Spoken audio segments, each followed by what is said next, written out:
Hello नमस्कार दोस्तों, स्वागत है आपका अपने चैनल स्टडी मैटर्स पर। आज की हमारी वीडियो में हम पर्यावरण के बारे में पढ़ेंगे, जो आपकी क्लास 7th का फर्स्ट चैप्टर है और जो सीटेट के सिलेबस के अंदर आपका एक मेन टॉपिक के रूप में दिया गया है। ठीक है ना। तो चलिए भाई, आज के हमारे इस टॉपिक को शुरू करेंगे, जिसका नाम है पर्यावरण।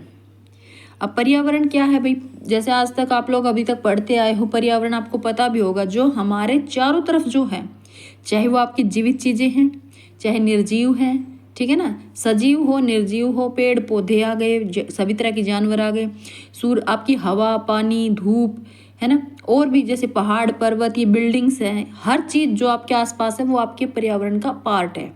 ठीक है, चाहे वो आपके घर का सामान हो, चाहे वो सांस लेने वाली कोई जीवित चीजें हों, चाहे कुछ भी हो। तो जो पर्यावरण के टाइप्स दिए गए, पर्यावरण किस किस तरह का है, उसको कितने भागों में बांटा गया है और क्या क्या पर्यावरण के पार्ट हैं, उस जहाँ से क्वेश्चंस आपके बन सकते हैं ना, वहाँ से हम इसको पढ़ना। अब उन चीज़ों को हम डिटेल से पढ़ लेते हैं। चलिए भाई, हमारे चैप्टर को शुरू करते हैं, पर्यावरण को। पहले तो इसमें एक छोटी सी स्टोरी टाइप कुछ बताया गया कि बच्चे स्कूल की छुट्टियों के बाद, जैसे छुट्टियों के बाद आते हैं, तो उन्होंने क्या देखा कि भाई हम उनके जो पास का पार्क था उसके अंदर खुदाई का काम चल रहा है, कंस्ट्रक्शन वगैरह हो रहा है वहाँ। ठीक है ना। तो ये इस तरह से एक स्टोरी दी गई जो बच्चों को समझाने के लिए है। ठीक है ना। तो चलिए भाई, हमारा जो चैप्टर है वो यहाँ से शुरू होता है।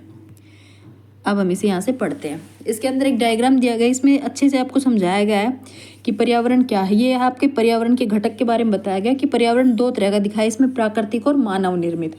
प्राकृतिक के अंदर वो आ जाएगा जो प्रकृति ने हमें दिया, जिसे इंसान नहीं बना सकते, जैसे पानी है, हवा है, स्थल मंडल है, सजीव यानी कि जीवन है। ठीक है ना। जैसे जल नेचुरल है, आपकी हवा है जो वायुमंडल के अंदर हमें मिलती है, वो भी नेचुरल है। आपका स्थल मंडल है ना, आप जमीन तो नहीं बना सकते, ना आप पानी को बना सकते हो, ना हवा को बना सकते हो। जो चीज़ें नेचर ने हमें दी हुई हैं, जैसे पेड़ पौधे, जीव जंतु, हर सजीव चीज़, ठीक है ना, वो आपके प्राकृतिक में आ जाएगा। क्या आ जाएगा? प्राकृतिक पर्यावरण में।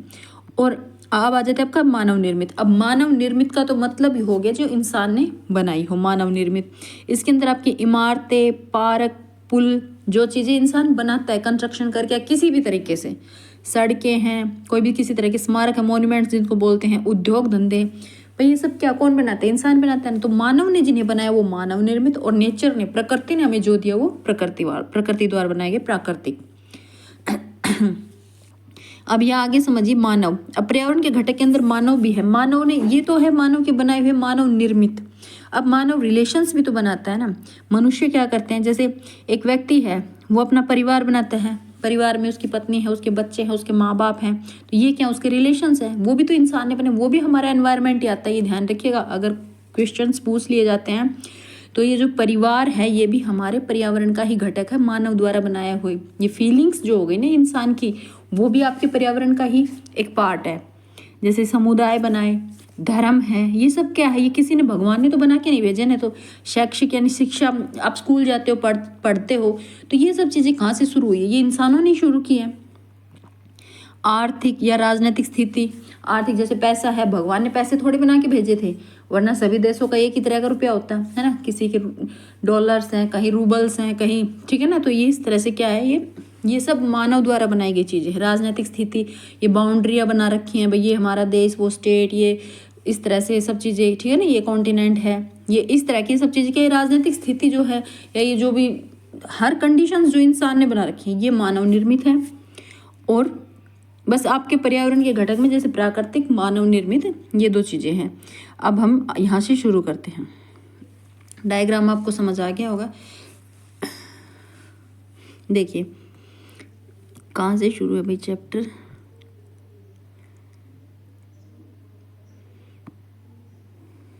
यहाँ से ही शुरू कर देते हैं। जैसे ऊपर हमने देखा, ये इन्होंने दिया है कि ऊपर के वार्तालाप से आपको समझ आ गया होगा। ऊपर के वार्तालाप से आप समझ गए होंगे कि किसी भी जीवित प्राणी के चारों ओर पाए जाने वाले लोग, स्थान, वस्तुएं, प्रकृति को पर्यावरण कहते हैं। ठीक है ना भाई। जीवित प्राणी यानी हम, आप, कोई भी जीवित प्राणी है, उसके आसपास पाए जाने वाले लोग हो गए, स्थान, कोई भी वस्तु हो गई, जैसे अभी हमने पढ़ा था, उन सबको क्या कहते हैं? हम पर्यावरण कहते हैं। प्राकृतिक और मानव निर्मित परिघटनाओं का मिश्रण होता है। अब ऐसा नहीं कि स्पेसिफिक एक आपको प्राकृतिक पर्यावरण ही मिलेगा, नहीं भी, प्रकृति के साथ साथ हवा, पानी और जल के साथ साथ आपको आपका घर है, वो मानव निर्मित है। उसके अंदर जो गैजेट्स यूज़ कर रहे हो आप, जो इलेक्ट्रॉनिक्स डिवाइस यूज़ कर रहे हो, जो आपके परिवार के साथ आपके संबंध है, समाज के साथ आपके संबंध है, वो सब क्या है, वो सब मानव निर्मित है। तो जो हमारा एनवायरनमेंट है वो प्राकृतिक और मानव निर्मित दोनों तरह के पर्यावरण का मिश्रण है, ठीक है ना, दोनों तरह की परिघटनाओं का, और उसे ही हम हमारा पर्यावरण कहते हैं। प्राकृतिक पर्यावरण में पृथ्वी पर पाए जाने वाले जीवीय एवं अजीवीय दोनों परिस्थितियां शामिल है। अब ये ध्यान रखिएगा, जो आपका प्राकृतिक पर्यावरण है उसके अंदर जीवीय और अजीवीय यानी कि सजीव और अजीव यानी मृत, जिसमें सांस जीवन नहीं है, मृत नहीं, जिसमें जीवन नहीं है, सांसें नहीं है या जो ग्रो नहीं कर रहे हैं, सेम उसी सिचुएशन में कंडीशन में है। जीवीय से जैसे आपको पता होगा, जीवीय प्राणी में संसार के जीव जंतु, पेड़, पादप मतलब पेड़ पौधे, जीव जंतु मतलब जितने भी जीव जंतु जानवर है, और इंसान उसके अंदर शामिल हो जाते हैं, इंसान भी उसी में आ जाते हैं जीव जंतुओं में, ठीक है ना। और पादप में आपके पेड़ पौधे आ जाते हैं। जीवीय का मतलब ही जो चीज़ें सांसें लेती हैं, सजीव हैं। और अजीवीय निर्जीव पदार्थ, अब ये नहीं कि निर्जीव पदार्थ सिर्फ मानव निर्मित हो सकते हैं। निर्जीव पदार्थ जैसे पहाड़ है तो प्रकृति के बनाए हुए, हवा है, हवा भी तो निर्जीव है, पानी है आपका, वो भी निर्जीव है, पर ये प्रकृति की बनाई हुई चीजें हैं। तो प्राकृतिक जो आपका पर्यावरण है उसके अंदर आपका सजीव और निर्जीव दो पार्ट्स डिवाइड होते हैं, ये ध्यान रखिएगा, ठीक है ना। कभी आप सोचे कि जो अजीव है वो ही, जो भी अजीव घटक आ जाते हैं पर्यावरण के, वो सभी आप मानव निर्मित में मत समझिएगा, ठीक है ना। चलिए भाई आगे चलते हैं। जबकि मानवीय पर्यावरण में मानव की परस्पर क्रियाएं, उसकी गतिविधियां एवं उसके द्वारा बनाई गई रचनाएं शामिल हैं। अब मानवीय पर्यावरण वो तो हमने पढ़ा था प्राकृतिक पर्यावरण, अब आ गया मानवीय पर्यावरण।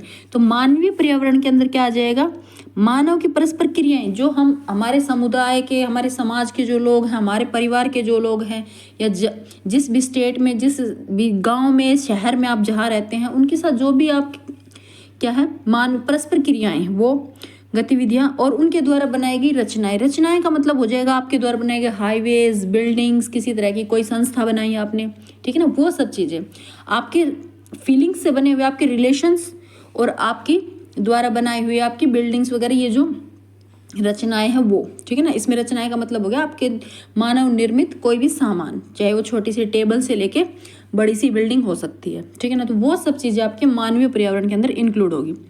अब प्राकृतिक पर्यावरण, अब हम प्राकृतिक पर्यावरण को डिटेल में पढ़ेंगे, ठीक है ना।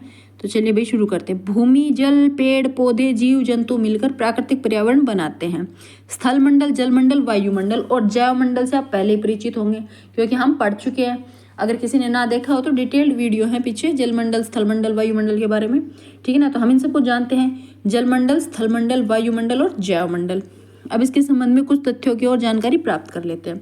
पृथ्वी की ठोस परपटी या कठोर ऊपरी परत को स्थलमंडल कहते हैं। हमें पता है भाई, हम पढ़ चुके हैं पहले कि जो हमारी अर्थ की जो फर्स्ट ऊपर की जो लेयर है जिसको हम क्रस्ट बोलते हैं, उसको हम क्या कहेंगे, स्थलमंडल। यह चट्टानों और खनिजों से बनी हुई है। यह मिट्टी की पतली परत से ढकी हुई है। यहाँ पहाड़, पठार, मैदान, घाटी सभी विभिन्न स्थलाकृतियों वाला विषम धरातल है और ये स्थलाकृतियां महाद्वीपों के अलावा महासागर की सतह पर भी आपको मिलती हैं। हम ये सब चीज़ें पढ़ चुके हैं पहले हमारी वीडियो के अंदर, जो हमारे जलमंडल की या हमारे परिमंडल्स हैं उनके अंदर, ठीक है ना। तो ये इनको अगर मैं अब यहाँ डिस्कस करूँगी तो बिना बात के वीडियो को लंबा करने वाली बात हो जाएगी, ठीक है ना। तो इन सब चीज़ों के बारे में आप अच्छे से जानते होंगे। अगर आप लोगों ने, अगर कोई न्यू वीडियो को देख रहा है तो जाके पीछे वीडियोस देख सकता है, क्योंकि ये सभी सब टॉपिक्स जो है ना, ये जो इसके अंदर जो सब टॉपिक्स दिए गए हैं ये इंपॉर्टेंट टॉपिक्स हैं और इनको फुल वीडियो में समझाया गया है अच्छे से, वहाँ आप देख लीजिए। बस कहने का मतलब ये है कि पर्यावरण के अंदर आपका स्थलमंडल, जलमंडल, वायुमंडल सब इंक्लूड हो जाता है, हर चीज़। तो स्थलमंडल में आपके पहाड़, पर्वत, मैदान जो आते हैं वो सब, जलमंडल में आपके महासागर आ जाते हैं, मतलब कि हर चीज़, हाँ महासागर है, बर्फ़ है, या बारिश हो रही है, या आपकी धरती से, ज़मीन से जो पानी मिल रहा है, वो सब क्या है, जलमंडल में इंक्लूड हो जाएगा। तो वो भी आपके पर्यावरण का ही पार्ट है, ये ध्यान रखिएगा। वायुमंडल में आपकी हवा है, जो एयर है, उसके अंदर जितनी जिस तरह की गैसेज हैं, कंपोनेंट्स है जो गैसों के, वो सब आपके पर्यावरण के अंदर ही आएगा। आप ये ध्यान रखिएगा, आपके आसपास छोटी से लेके बड़ी जो चीज़ भी अवेलेबल है वो आपके पर्यावरण में है। बस आपको ये सोचना होगा ये प्राकृतिक है, प्रकृति की बनाई हुई है या मानव निर्मित है। प्रकृति की बनाई हुई तो इसमें सजीव कौन सी है, अजीव कौन सी है, ठीक है ना, ये ध्यान रखिएगा। और जो इंसान के बनाए हुए संबंध होते हैं, रिलेशंस होते हैं, जो फीलिंग्स होती है वो मानव निर्मित में आएंगे। स्थल मंडल वह क्षेत्र है जो जहाँ हम जहाँ पेड़ पौधे हैं, इंसान कृषि करता है, मानव बस्तियों के लिए भूमि, पशुओं को चराने के लिए घास स्थल प्रदान करता है, ठीक है ना। स्थल मंडल के अंदर आपके खेत, आपकी सड़कें, रास्ते, मतलब हर चीज़ आ जाएगी। जहाँ भी आपने जमीन है वो स्थल मंडल के अंदर इंक्लूड होता है, चाहे आपके पहाड़ हैं, चाहे कुछ भी है, ठीक है ना। तो यह मानव बस्तियों के लिए भूमि, भाई इंसान को बसने के लिए मकान बनाने की जरूरत पड़ती है तो वो भूमि, पशुओं को चराने के लिए जो घास के मैदान है वो, जहाँ से भी हम खनिज निकालते हैं, जैसे हम पहाड़ों से, है ना, पठारों से खनिज निकालते हैं, समुद्र से निकालते हैं, तो वो सब क्या है आपके स्थलमंडल में इंक्लूड हो जाएगा। जल के क्षेत्र को जलमंडल कहते हैं। यहाँ जल के विभिन्न स्रोतों जैसे नदी, झील, समुद्र, महासागर आदि विभिन्न जलाशयों से मिलकर बना है। जहाँ भी आपको पानी दिखे वो आपके जलमंडल का पार्ट है, चाहे वो आपका नदी है, झील है, तालाब है, महासागर है, समुद्र है, और जमीन के नीचे जो वाटर है, पानी है, लैंड वाटर जिसको बोलते हैं, या बारिश में जो पानी आ रहा है, ये सब आपके जलमंडल में इंक्लूड होता है, ठीक है ना। बर्फ गिर रही है वो भी आपके जलमंडल में आती है, जो बर्फ है, ठीक है ना। तो ये सब आपके जलमंडल में इंक्लूड होता है। यह भी सभी प्राणियों के लिए आवश्यक है, भाई सबको पता है। हवा भी इतना ही ज़रूरी है इंसान के लिए, पानी भी इतना ही ज़रूरी है, और ज़मीन भी। और जब ये तीनों चीज़ें मिलेंगी तभी तो एक जीव बनता है ना। जीवन को विकसित होने के लिए जो रिक्वायरमेंट होती है वो यही तीनों चीज़ें हैं, मूल बेसिक नीड ये है, हवा, पानी, ज़मीन। भाई खाना भी है, पर ये सब चीज़ें मिलेंगी तो पेड़ पौधे भी उगेंगे, पेड़ पौधे उगेंगे तो ऑटोमेटिकली खाना भी मिल जाएगा, है ना। पृथ्वी के चारों ओर फैली वायु की पतली परत को वायुमंडल कहते हैं। हाँ जी, ये भी हमने पहले पढ़ चुके हैं, बाकी अब दोबारा समझ लीजिए। ये हमारी अर्थ है, अर्थ के ऊपर जो एयर का ये आवरण होता है ना, इसी को हम वायुमंडल कहते हैं। हवा का जो आवरण है या हवा की जो परत है उसी को वायुमंडल कहते हैं। इसके अंदर आपकी सभी गैसेस होती हैं। और ये जो वायुमंडल है ना, अब वायुमंडल देखिए, हम कहते हैं हवा इतनी हल्की होती है, ऊपर होती है, तो ये हवा उड़ के ब्रह्मांड में क्यों नहीं चली, मतलब जो आपका स्पेस है, ब्रह्मांड है, वहाँ क्यों नहीं चली जाती है? हमारी पृथ्वी के चारों तरफ ही क्यों रुकी हुई है ये हवा? तो ये जो हमारी पृथ्वी का गुरुत्वाकर्षण बल है ना, जो हमारी पृथ्वी का गुरुत्वाकर्षण बल है, उसी के कारण वायुमंडल को खींच रखा है, उसने अपने ऊपर थामे रखा है, ठीक है ना। जो हमारी पृथ्वी है वो अपने गुरुत्वाकर्षण बल के कारण ही उसे अपने वायुमंडल को थामे रखती है, यानी अपने पास रखती है। और जो हमारा वायुमंडल है वो क्या करता है, सूर्य से झुलसने वाली हानिकारक किरणों, जो हमने पढ़ा था कि यूवीए यूवीबी रेज आती हैं, उनको हमारी पृथ्वी पर आने से रोकती हैं, ठीक है ना। जो ओजोन लेयर है वायुमंडल के अंदर, जो हमारी ओजोन गैस है और जो ओजोन लेयर है वो उसे वहीं रोक देती है। और भी बहुत सी गैसेज हैं जो इसमें मदद करती हैं, पर ozone layer UVA UVB rays को आने से रोकती है। तो यानी कि ये क्या कहना चाह रहे हैं कि सूर्य की झुलसाने वाली गर्मी और हानिकारक किरणों से हमारी रक्षा करती है। इसमें कई प्रकार की गैसें, धूलकण, जलवाष्प हैं। हमने जब वायुमंडल का चैप्टर पढ़ा था तो उसमें देखा था कि भाई वायुमंडल के अंदर क्या क्या इंक्लूड हो जाता है, आपकी गैसेस, आपके धूलकण, जलवाष्प, सब कुछ वायुमंडल के अंदर आता है। वायुमंडल में परिवर्तन होने से मौसम और जलवायु में परिवर्तन होता है। जैसे वायुमंडल में अब देखिए बारिश हो रही है, जब बहुत ज़्यादा सूर्य की गर्मी पड़ती है तो क्या होता है, वाटर जैसे कि वाष्प बनते हैं ना, पानी वाष्पित हो जाता है, और वाष्प बन के जब वो ऊपर जाता है तो हवा में नमी हो जाती है। अगर वाष्प बनेंगे तो हवा ठंडी होगी, मौसम ठंडा हो जाएगा, है ना, बारिश होगी। इसी तरह से तो क्या होता है, वायुमंडल से हमारी जो मौसम है वो चेंज होता है। पादप एवं जीव जंतु मिलकर, अब आ गए आपके पादप और जीव जंतु, यानी कि पेड़ पौधे और जीव जंतु मिलकर जैव मंडल का यानी सजीव संसार का निर्माण करते हैं। और यह पृथ्वी का एक संकीर्ण क्षेत्र है। यह संकीर्ण क्षेत्र कैसे है भाई, यह संकीर्ण ऐसे हो गया जहाँ आपका समझिए, ये आपका वायुमंडल हो गया, एयर लिख रही हूँ मैं, ये आपका स्थलमंडल हो गया, है ना, स्थलमंडल तो लैंड हो गया, और ये आपका जलमंडल हो गया, यानी कि हाइड्रोस्फीयर एच लिख दिया मैंने। तो ये तीनों जहाँ मिल रहे, यानी कि यहाँ ये तीनों जहाँ मिले हैं ना, तो वो एरिया आपका जीवमंडल बनेगा। यानी कि जहाँ इन तीनों चीज़ों की प्रेजेंस होगी वहीं तो जीव पनपेगा। तो इसलिए ये आपका एक संकीर्ण एरिया है, ठीक है ना। कौन सा, पृथ्वी का संकीर्ण एरिया कौन सा? जैवमंडल, जिसको ध्यान रखिएगा। तो जैवमंडल जो संकीर्ण क्यों है? क्योंकि जैवमंडल के लिए जो 3 और मंडल है ना हमारे, ये अनिवार्य है, तभी जैवमंडल का विकास हो सकता है। आगे चलते हैं भाई। पारितंत्र क्या है?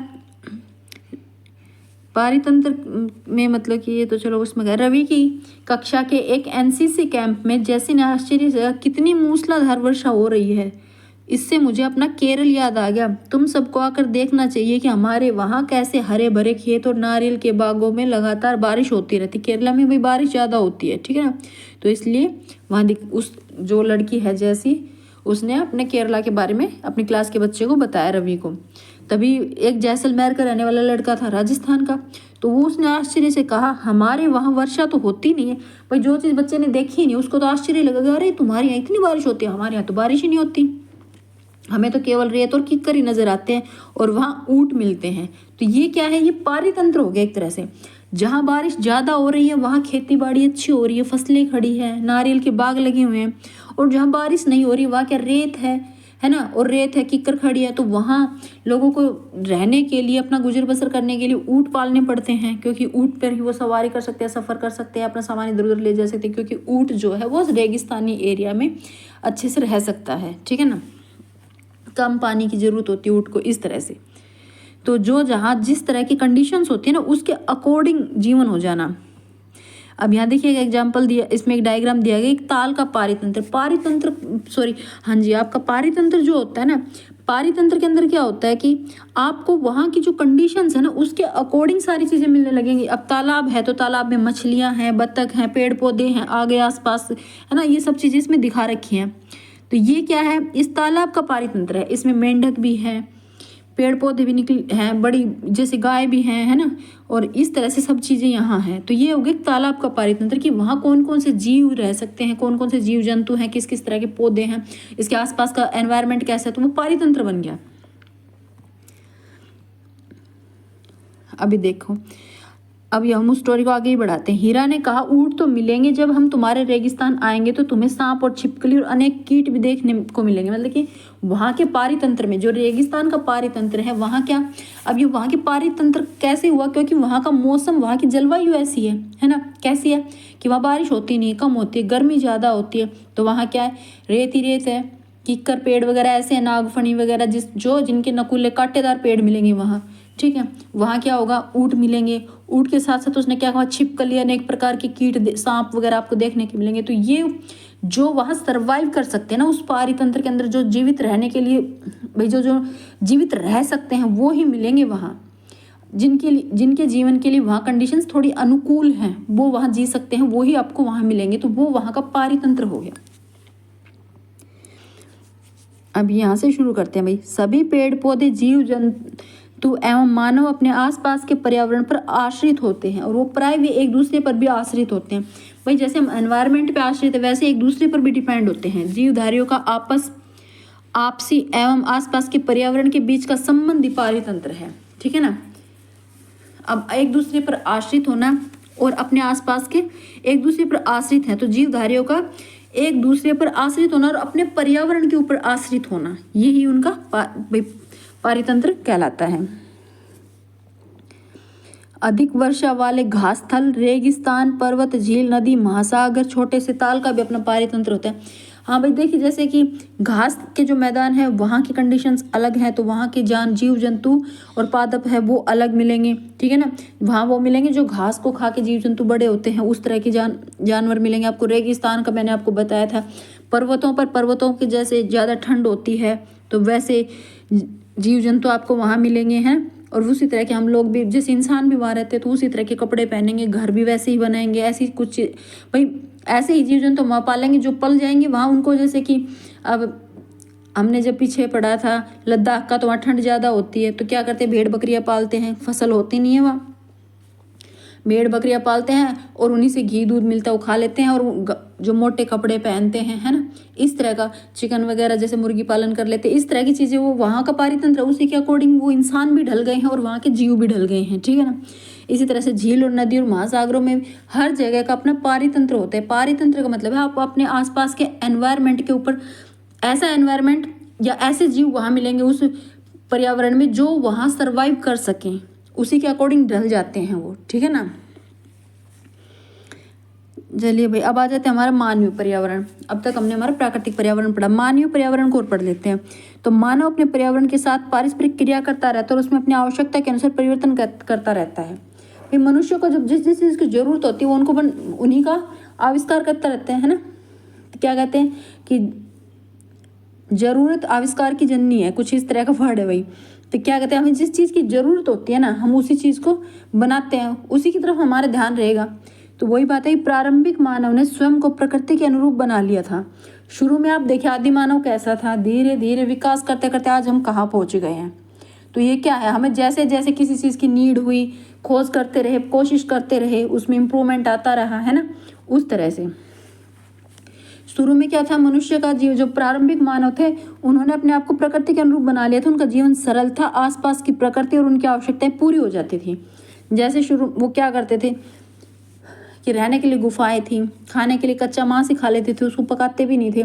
नॉर्मल, ना कोई रिलेशंस बना रखे थे, ना कोई रिश्ते थे, ना आते थे, ना कपड़े पहनते थे, कुछ नहीं था। सिंपल, जैसे जैसे हमारे जानवर करते हैं वैसा का वैसा, है ना। पर धीरे धीरे क्या हो गया, उसकी कई प्रकार, जैसे जैसे समय के साथ कई प्रकार की आवश्यकताएं बढ़ी, मानव ने पर्यावरण के उपयोग और उसमें परिवर्तन करने के तरीके सीख लिए। अब जैसे जैसे विकास होता गया है तो क्या होता गया, उन्होंने भी कई तरह के आविष्कार कर लिए। मानव ने भी धीरे धीरे पशु पालना शुरू किया, फसलें उगानी शुरू कर दी, स्थायी जीवन जीने लगे। पहले गुफाओं में रहते थे, फिर नदियों के किनारे देखा भाई कोई बीज उगाया, देखा खाने की चीज़ें हैं भाई, हाँ यहीं। फिर नदियों के किनारे रहने के लिए फिर क्या करना पड़ा, पेड़ पौधे काट के अपने लिए घास की जैसे भी हो झोपड़ी बनाई, है ना। घास फूस की पत्थर वगैरह लगा के अपनी झोपड़ियाँ बना ली, फिर वहीं रहने लग गए, पेड़ पौधे उगे, अब फसलें उगाने लगे। अब एक जगह से दूसरी जगह जाने के लिए उनको जानवर, भाई ये देखा भाई गधा है तो इस पर सामान ढो सकते हैं, कुत्ता है ये रखवाली करेगा, है ना। फिर उनको खाना खिलाने के लिए भी वो फसलें उगाते तो वहीं से चारा मिलने लगा। अब धीरे धीरे फिर जब पहिए की खोज हो गई, आग की खोज हुई, इस तरह से फिर धीरे धीरे विकास की एक प्रक्रिया शुरू हो गई और वो कंटिन्यू चलती रही। वो आज भी आगे चल रही है। देखिए, जहाँ मानव, आदि मानव गुफाओं में रहता था, कच्चा मांस खाता था, कपड़े नहीं पहनता था, आज वो ही मानव कहाँ पहुँच चुका है। तो ये क्या है, ये हम अपनी आवश्यकताओं, अपनी ज़रूरतों के अनुसार आविष्कार करते जा रहे हैं, ठीक है ना। तो यही आप समझिएगा, यही दिखाया मानवीय पर्यावरण में कि मानवीय पर्यावरण में मनुष्य ने क्या कंटिन्यू पारस्परिक प्रक्रिया कर रहा है अपने पर्यावरण के साथ। अभी देखिए, आवश्यकता के लिए अन्न उपजाया, वस्तु विनिमय पद्धति का विकास हुआ। वस्तु विनिमय का मतलब होता है भाई मेरे पास कोई चीज़ ज़्यादा है, जैसे मैंने गेहूँ ज़्यादा उगा लिया, किसी दूसरे इंसान ने सब्जी की मतलब कि सब्जी लगा रखी है, बाग लगा रखे हैं, तो मुझे फल चाहिए, सब्जियाँ चाहिए, तो मैं अनाज के बदले मुझसे फल या सब्जियाँ ले लूँ। तो इस तरह से ये होती थी वस्तु विनिमय पद्धति। शुरू में पैसे नहीं होते थे, ठीक है ना। तो इस तरह से होता था कि किसी के पास कोई चीज़ ज़्यादा है, किसी के पास कोई चीज़ है, तो वो अदले बदले में सामान ले लेते थे। ऐसे धीरे धीरे व्यापार का आरंभ हुआ, वाणिज्य का विकास हुआ, औद्योगिक क्रांति हुई, है ना। ये सब चीज़ें धीरे धीरे शुरू हुई। परिवहन में तेज़ गति से मतलब कि परिवहन तेज़ गति से प्रारंभ हो गया। सूचना क्रांति, यानी कि एक जगह से दूसरी जगह आपके विचार, है ना, आपकी सूचनाएं जाने लगी। इस तरह से इन सब चीज़ों ने मनुष्य का विकास किया। क्या आप जानते हैं कि गर्मी में रसीला तरबूज और सर्दी में भुनी मूंगफली खाना क्यों पसंद है, क्यों पसंद करते हैं हम? क्योंकि प्राकृतिक और मानवीय पर्यावरण के बीच सही संतुलन होना आवश्यक है। मानव को पर्यावरण के साथ सरलता से रहने के लिए उसका उपयोग करना सीखना चाहिए। भाई देखिए, गर्मी ज़्यादा लगती है, डिहाइड्रेशन हो जाता है बॉडी में, पसीना आता है ना, तो क्या खाते हैं, पानी वाली चीज़ें ज़्यादा पसंद करते हैं, लिक्विड फॉर्म में तरबूज वगैरह, जूसेस वगैरह लेते हैं, ठंडे खट्टे फल खाते हैं, ऐसी चीज़ें खाते हैं ना। शेक वगैरह ज़्यादा पीना पसंद करते हैं गर्मियों में, ठंडा पानी, नींबू पानी, इस तरह की चीज़ें। तो वो हम उस टाइम हमारा जो पर्यावरण है हमारे चारों तरफ, उसके अकॉर्डिंग हम रिएक्ट करते हैं, उसी के अकॉर्डिंग हम खाना खाते हैं, कपड़े पहनते हैं, हर चीज़ करते हैं। अब जब सर्दी होती है तो सर्दी में हम हमेशा गर्म खाना, चाय कॉफ़ी, गर्म दूध, गर्म चीज़ें, मूंगफली गज्जक वगैरह, ये इस तरह की चीज़ें खाते हैं ना। तो हमें सर्दियों में सर्दी से बचने के लिए गर्म चीज़ें खानी पड़ती है और गर्मियों में गर्मी से बचने के लिए ठंडी चीज़ें खाते हैं। तो वो हमारा क्या है, हमारे चारों तरफ के पर्यावरण के अकॉर्डिंग हम काम करते हैं, ठीक है ना। यही बताया गया है इसके अंदर। रवि की कक्षा में अब ये है कि हाँ जी, रवि की कक्षा में मिजोरम की एक लड़की है नूरी, वह अक्सर अपने स्थान की हरियाली की बात करती रहती है। खेल का मैदान नष्ट हो जाने के कारण रवि की उदासी को देखकर नूरी ने उसे आने वाली छुट्टियों में अपने साथ ले जाने। भैया वो स्टोरी का पार्ट इसमें कुछ खास नहीं दिया गया, बस आपको इस चैप्टर में कुछ खास बड़ा चैप्टर नहीं था, सिंपल सी बातें थी। बस आप ये ध्यान रखिएगा कि पर्यावरण क्या है, आपके आसपास जो भी चीज़ है, कुछ भी है, आप खुद जहाँ भी बैठे हैं या जहाँ भी कुछ भी एक्टिविटी कर रहे हैं वहीं से आप सोच लीजिए आपके चारों तरफ क्या है, वो ही आपका पर्यावरण है। आपके अगर आप बेड पर बैठे हैं, आपका बेड है वो भी आपके पर्यावरण का पार्ट, आपके हाथ में फ़ोन है वो भी आपके पर्यावरण का पार्ट, आप खाना खा रहे हैं, मूंगफली खा रहे हैं सर्दी का मौसम है, वो भी आपके पर्यावरण का पार्ट है, ठीक है ना। हर चीज़ आपके पर्यावरण का पार्ट है। अब आपको ये ध्यान रखना पड़ेगा कि आपके पर्यावरण में मानव निर्मित और प्राकृतिक पर्यावरण है। प्राकृतिक में कौन सा है, मानव निर्मित में कौन सा। क्वेश्चन यहीं से बनेंगे, एक ज़्यादा नहीं, एक या दो क्वेश्चन, एक क्वेश्चन मोस्ट आ सकता है, ठीक है ना। तो आपको ये पता होना चाहिए क्योंकि आपके CTET के सिलेबस में ऊपर ही दिया गया है इस टॉपिक का नाम, इसलिए मैंने सोचा इसको एक बार करवा देती हूँ। चलिए अभी आज के लिए इतना ही, मिलते हैं नेक्स्ट वीडियो में।